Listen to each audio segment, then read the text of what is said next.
In today's episode, I decided to fill the transmission back up.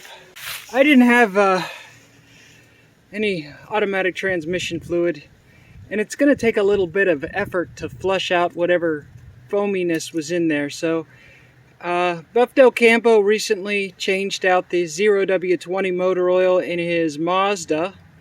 So I'm just going to use some of that used stuff, and that should work.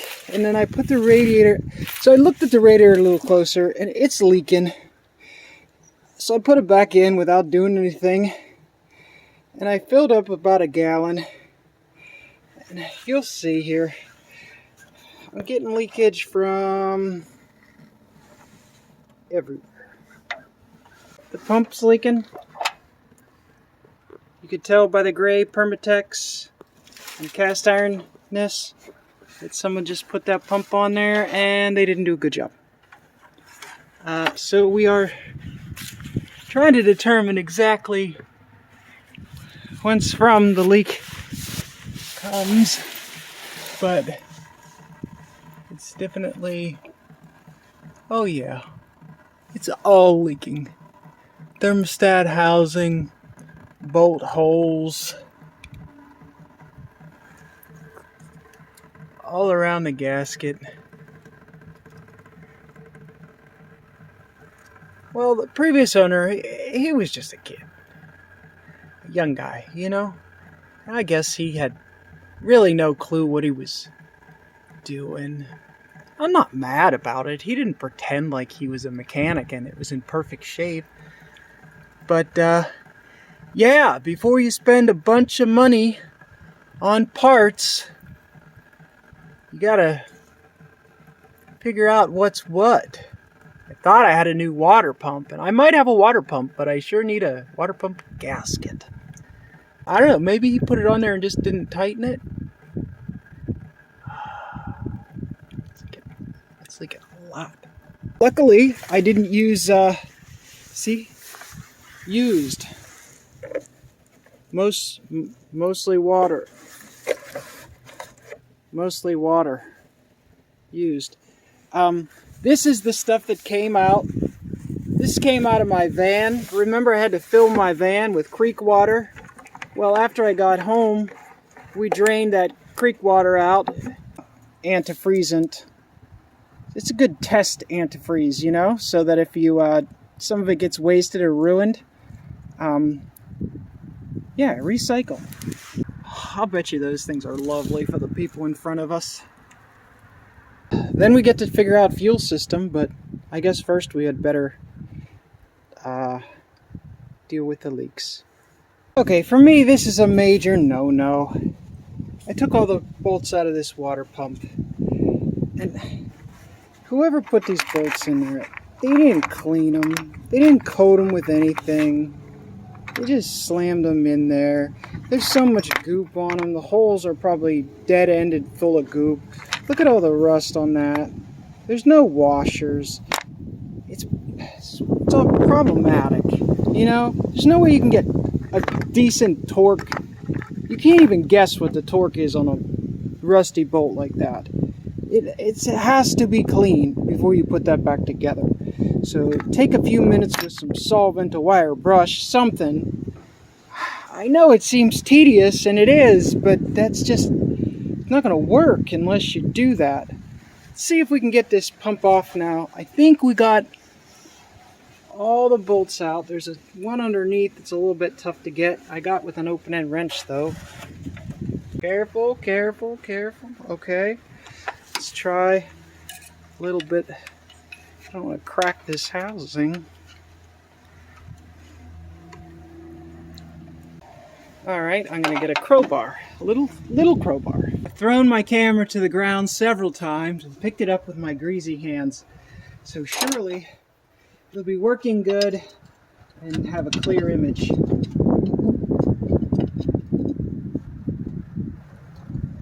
Come on. Of course, it's glued on there, so it's never coming off. That was brilliant. Come on. Someone asking about my hand. I burned myself. It's getting better. Looks really bad, because it is. But it's getting better. Come on, I think I got all the bolts. I don't know what holds it on here. Is there something secret? I really don't want to break this. I should probably watch a YouTube tutorial about how this is done. Like some kind of twist to lock design. Confused. Look, see, it's rotating. I don't really want it to rotate. I want it to come out. Somebody tell me what I'm doing wrong. I don't want to have to look it up. I just want it to work.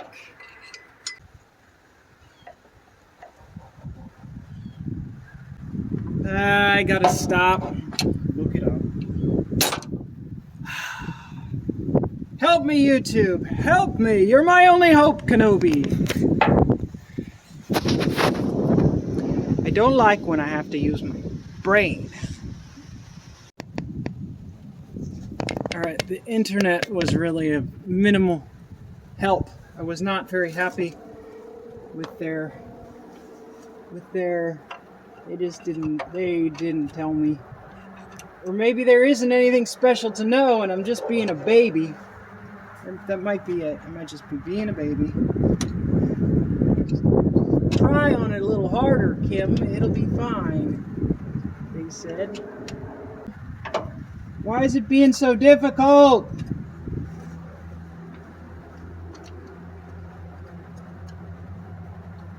I am kind of being a baby about it. I don't want to break anything.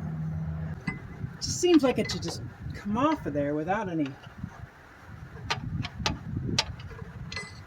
stupid. Not doing anything difficult or stupid. Did I miss a bolt? I swear I didn't. This just seems like a setup to get me to go underneath and get wet and dirty. Ugh.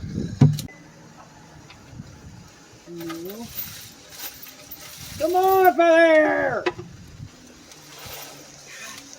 Dang it. Are you for real? Just come off of there. Yep.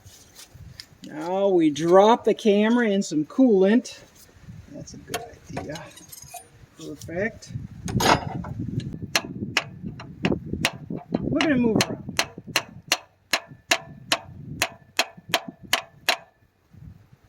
Moves that far.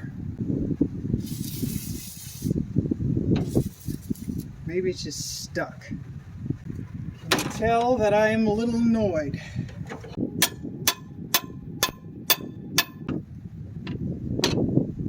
Do I gotta take the power steering off? Alright, I'm just doing it. I'm just gonna do it. I don't care. I don't care. I'm annoyed. I'm really annoyed. I'm going to take power steering off. It's going to be way more pain in the butt than it needs to be. Way more work than makes sense to do.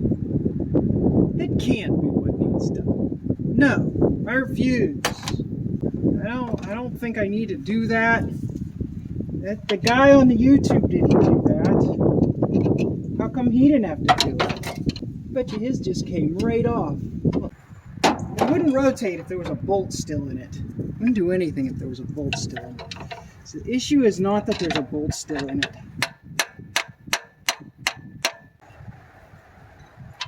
I'm sorry that my head is in the way.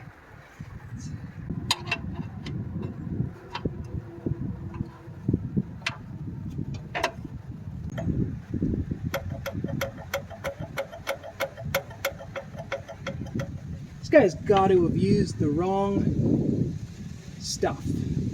Why won't you come out? Is there another bolt? It feels like there's another bolt! All that.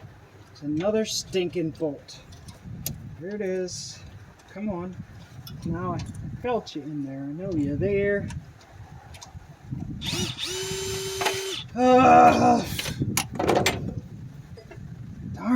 Now why was it leaking?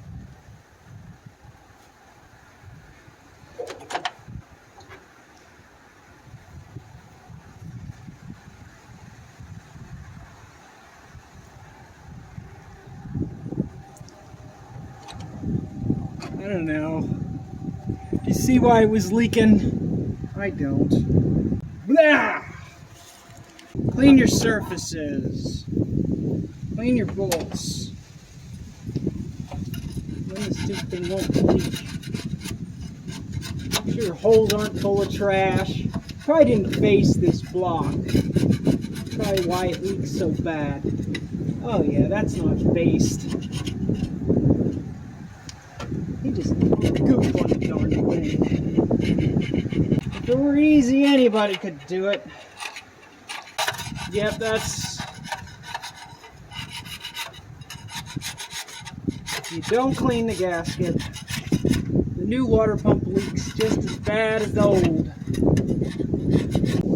At least we didn't bust it in half trying to pry on the stupid thing. The bolt wasn't even tight.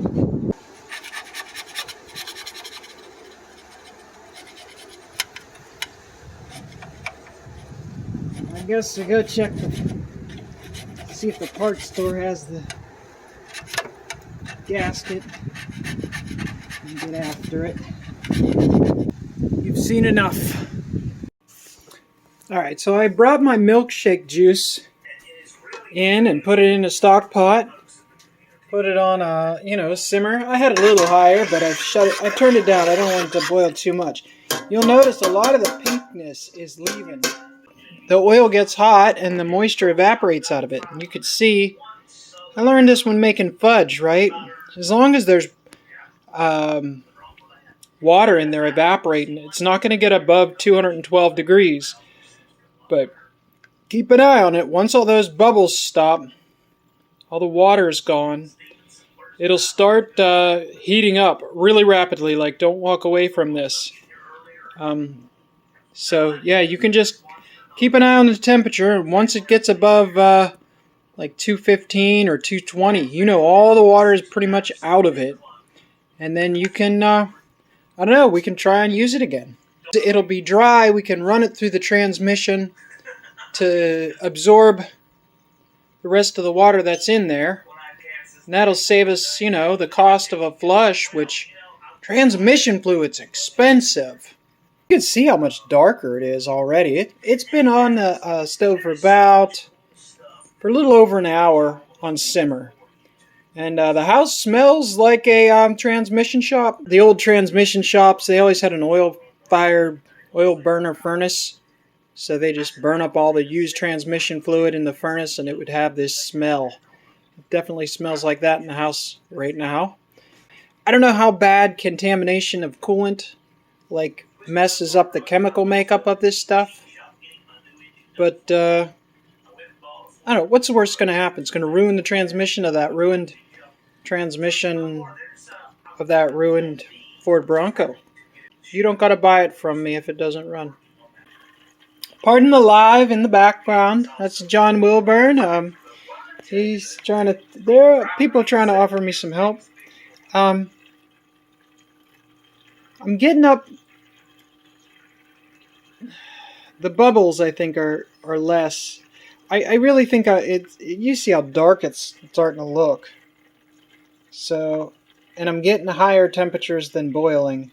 So I really think the moisture is about gone. I think in the time that it takes for this to cool back down to room temperature, I think the remainder of the